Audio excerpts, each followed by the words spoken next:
Ward 29 का महासंग्राम थमा प्रचार, अब मतपेटी में कैद होगा 10 दिनों का चुनावी घमासान। संजय गांधी वार्ड क्रमांक 29 का उपचुनाव अब अपने सबसे निर्णायक मोड़ पर पहुंच चुका है। लगभग 10 दिनों तक चले आरोप प्रत्यारोप, जनसंपर्क, नुक्कड़ सभाओं, घर घर दस्तक और राजनीतिक रणनीतियों के बाद शनिवार को चुनाव प्रचार का शोर थम गया। प्रचार के अंतिम दिन कांग्रेस और भारतीय जनता पार्टी दोनों ने पूरी ताकत झोंकते हुए वार्ड को पूरी तरह चुनावी रंग में रंग दिया। एक और कांग्रेस प्रत्याशी शेख मोहम्मद आजम के समर्थन में पार्टी के वरिष्ठ नेताओं और कार्यकर्ताओं ने जनसंपर्क अभियान चलाया। दूसरी ओर भाजपा प्रत्याशी मधुसूदन राव के पक्ष में भी नेताओं और कार्यकर्ताओं ने मतदाताओं से 1 जून को अधिक से अधिक संख्या में मतदान करने की अपील की।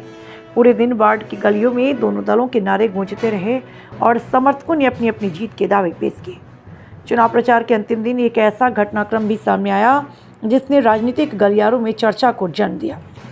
अब पूरा चुनाव 2 प्रमुख पहलुओं के बीच सिमटता नजर आ रहा।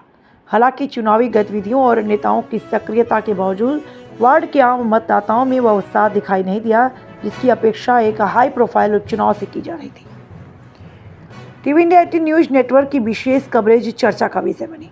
इस पूरे उपचुनाव में जोगी जगत न्यूज नेटवर्क ने नामांकन प्रक्रिया से लेकर आचार संहिता लागू होने, प्रत्याशियों की रणनीतियों, जनसंपर्क अभियानों और राजनीतिक समकरोड़ रूटों को मनाने, कवायद, कार्यकर्ताओं की सक्रियता और चुनाव प्रचार के अंतिम दिन तक लगातार टीवी इंडिया 18 की जमीनी कवरेज प्रस्तुत की। अब 1 जून को होने वाले मतदान के साथ चुनावी शोर पूरी तरह शांत हो जाएगा। फिलहाल प्रचार समाप्त हो चुका है, दावे प्रतिदावे थम चुके हैं और अंतिम फैसला संजय गांधी वार्ड की जनता के हाथों में है। जी, उपचुनाव को लेकर के तारबहार की जनता के लिए कोई संदेश होगा तो बताइए। भारतीय जनता पार्टी संजय गांधी नगर वार्ड क्रमांक 29 तारबहार क्षेत्र में उपचुनाव होने जा रहा है और जिसका मतदान सोमवार को है। और इस उपचुनाव में तारबहार की जनता इस बात को भली भांति समझ रही है कि इसके पूर्व जो यहाँ जनप्रतिनिधि रहे हैं, जो पार्षद रहे हैं, उन्होंने सिर्फ अपना ही विकास किया है। जनता के साथ समान रूप से कई भी हितग्राही योजना का उन्होंने लाभ नहीं दिलाया है और भेदभाव पूर्वक यहाँ पर इस वार्ड में विकास किया है। उन्होंने विकास नहीं, जनता का विनाश किया है। भारतीय जनता पार्टी समान रूप से विकास करेगी, सबको एक साथ एक रूप में एकता के साथ जो है हितग्राहियों को विभिन्न योजना का लाभ दिलाएगी। महतारी बंधन से लेकर आयुष्मान से लेकर जमीन, मकान, आवास, राशन संबंधी सारी योजनाओं को एक समान एक रूपता के साथ भारतीय जनता पार्टी का जो पार्षद है, सेवक के रूप में यहाँ उनके बीच रहेगा और उनकी सेवा करेगा। यहाँ पे परिवारवाद नहीं, एक सेवक चाहिए। तारबहार की जनता इस बात को समझ रही है और तारबहार की जनता के साथ साथ यहाँ के जितने भी आम जनमानस है वो इस बार बदलाव के मूड में नजर आ रहे हैं और आने वाली 1 तारीख को कमल चाप में बटन दबाकर भारतीय जनता पार्टी का पार्षद चुनेंगे। बताएं, आज वार्ड नंबर 29 के उपचुनाव के प्रचार के दौरान आज आखिरी दिन था, तो क्या देखने को मिला आपको मतदाताओं के बीच?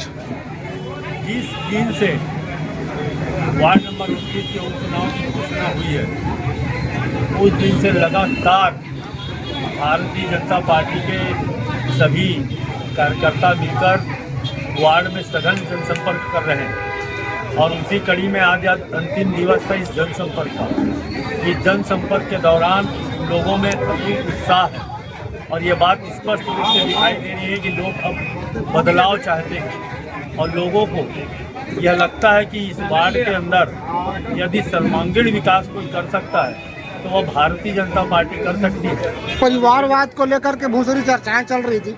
परिवारवाद को लेकर के कि एक ही परिवार के लोगों को टिकट देती है कांग्रेस और 50 सालों से कोई विकास नहीं हुआ है तारबहार में, तो तारबहार में कैसा विकास चाहिए? ये बात बिल्कुल सही है कि जो लोग आम जन की आवाज़ है कि अब बदलाव होना चाहिए और एक ही दल, एक ही परिवार का कब्जा ना रहे, क्योंकि लगातार एक ही दल और एक ही परिवार का प्रतिनिधि चुने जाने के कारण यहाँ का विकास पूरी तरीके से अवरुद्ध हो गया था और लोग यहाँ पे सड़क, बिजली, पानी जैसी मूलभूत सुविधाओं से वंचित रहे। और न केवल इन सुविधाओं से बल्कि इस वार्ड में जो अराजकता है, जो अवैध रूप से शराब की बिक्री होती है, जिस तरीके से कोचियाँ यहाँ पे सड़ती रहती हैं, जिसके कारण वार्ड की माताएं, बहनें और बेटियों का घर से निकलना दुर्लभ हो गया है। तो हम इस चुनाव में यही हमारी बातें हैं कि आप हमारे भारतीय जनता पार्टी के प्रत्याशी को तो सड़क नाली बिजली तो गफ्फार भाई की देन है बताते हैं तार बहार के लोग। अब इस प्रदेश में छत्तीसगढ़ राज्य बनने के बाद निरंतर भारतीय जनता पार्टी की सरकार रही है। अगर बीच का एक झारखंड छोड़ दे तो, और जितने भी विकास के काम होते हैं, क्योंकि आज नगर निगम भी भारतीय जनता पार्टी की है, प्रदेश में सरकार भी भारतीय जनता पार्टी की है, और भारतीय जनता पार्टी का प्रतिनिधि जब चुना जाएगा तो और बेहतर ढंग से यहाँ पे विकास के सारे काम